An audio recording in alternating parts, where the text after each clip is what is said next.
waking up at 4 am, ice water at 6 am, working until burnout. They say this is the path to success. But is it really, or is it just a dangerous lie? Welcome to the dark side of hustle culture, where pushing yourself to burnout is sold as the only way to make it. Do you know Ashton Hall? A digital personality with 5.6 million followers on TikTok and 11.3 million on Instagram. He has become the face of hustle culture today. He promotes a routine that seems perfect to those who watch him. He wakes up at 4 am, does a couple of push-ups, plunges face into ice cold Saratoga water, levitates in the air for 5 minutes.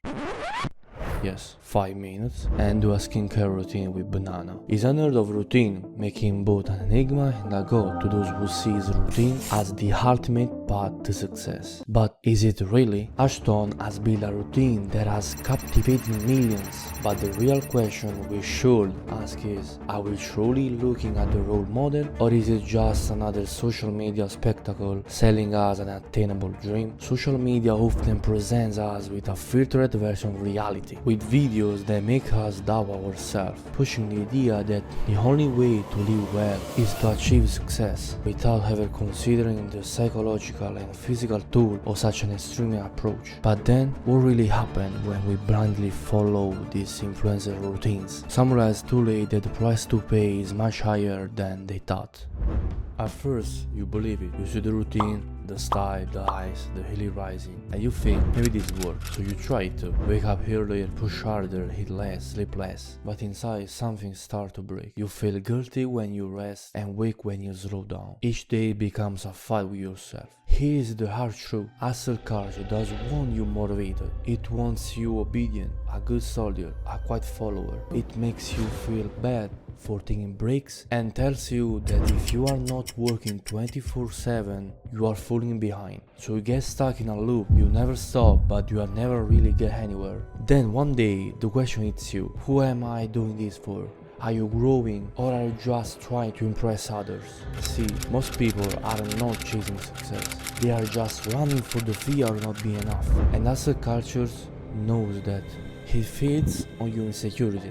It sells you worth, but only if you keep grinding. It promises freedoms, but keeps you in chains. So here is the real questions. If success is not about destroying yourself to prove something, then what is the real way to win? You might be asking, okay, but if success is not about waking up at 4 am and grinding non-stop, then what is the real secret? Here's the truth. They don't tell you on TikTok. The real titans of the industry, elite athletes, great leaders, they don't destroy themselves with the hustle culture. They optimize. While they tell you to work 24/7, those who dominate the game are the ones who know when to stop and when to push. And the rest? It's part of the success plan, not a luxury. Thomas Edison took more naps every day. Einstein slept 10 hours a night, plus an afternoon nap. Serena Williams' coach said her progress didn't come from working harder, but from knowing when to stop. And look at the real big players. Jeff Bezos doesn't work 20 hours a day. Warren Buffett spends most of his time reading and reflecting. Elite athletes, they don't train 7 days a week without a break. They do focus sessions, sleep well, and use recovery as a secret weapon. Even the military uses tactical napping to maintain focus during the toughest missions. So let's ask, why should we think that surviving burnout is something cool? Why do we see continuous sacrifice as a badge of honor, when in reality it's just the quickest way to burn out?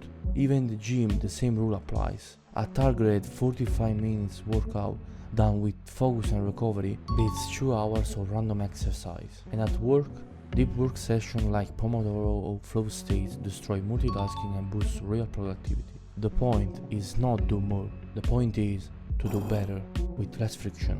This is the real sustainability. This is the secret that takes you far.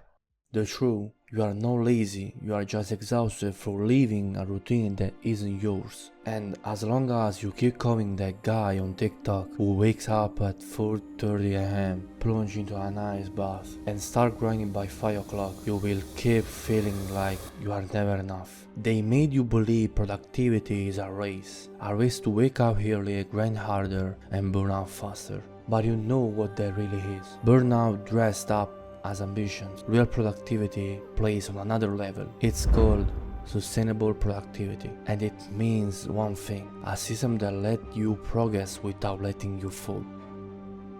I figured this out after burning out over and over. Then one day I dropped everything. Not what I was doing, but how I was doing it. I stopped chasing perfection and started building something real, something that actually works for me. Let me show you. It's not like anything you have seen before. Alright, here's the deal. Start by waking up at the same time every day. You don't have to be the guy waking up at 5 am. But consistency is the key. The goal is not perfection, it's rhythm. As soon as you wake up, take 7 minutes to write everything that's on your mind. Don't worry about being organized or neat, just let it all out. Ideas, worries, tasks, whatever it is, get it on paper. It is like a mental detox. Then, do something that sparks your creativity. Anything that gets your brain going. Do at least 10 minutes of stretching. It increases blood flow to your brain, wake up your body and reduce mental fog. Basically, it's your brain's warm-up. Watch a short motivational video. Just a few minutes of the right energy can rewrite your mindset, fuel your drive, and remind you why you started. Smile, even if you don't feel like it. This simple act triggers dopamine and serotonin, your natural mood boosters, and help shift your state instantly.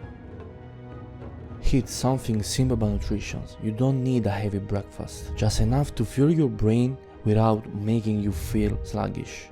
After that, dive into your first work block. For 90 minutes, focus on just one task. The goal is not to do everything, it's to focus on that one thing that moves the needle.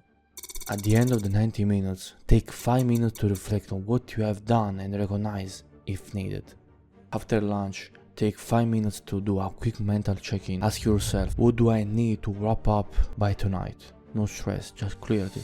Now get in a second work block. Focus on deeper creativity tasks or long-term projects. This is when you build for the future, not just react to the urgent stuff. Try to stay in a state of flow for about 60 to 90 minutes. Then, do a 10-minute sensory reset. Listen to new music, shuffle a deck of cards, or draw something random. This helps refresh your brain and prevents you from getting stuck. Now it's time to do the lighter tasks. Emails, organizing, quick admin stuff. But don't let this eat up all your energy. Keep this to 30 minutes max. In the evening, do a quick mental cleanup. Write down what worked today, what drained you, and what you want to do tomorrow. This helps clean the mental clutter so you can start fresh tomorrow. Then, plan the 3 most important things you need to do tomorrow. One thing you absolutely have to do, one thing you'd like to do, and one thing you can let go of without guilt. This will stop you from feeling overwhelmed. Finally, create your wind down ritual. No screen and no distraction. Just read something relaxing or take a warm shower. Spend 30 to 60 minutes unwinding, so your body and mind are ready for the next day. Ever felt like hustle culture was ruining your life? Drop it in the comments, I want to hear your story. If this is you, leave a like and subscribe. And if you're ready to take back control, watch my last video, it's a game changer. See you in the next video.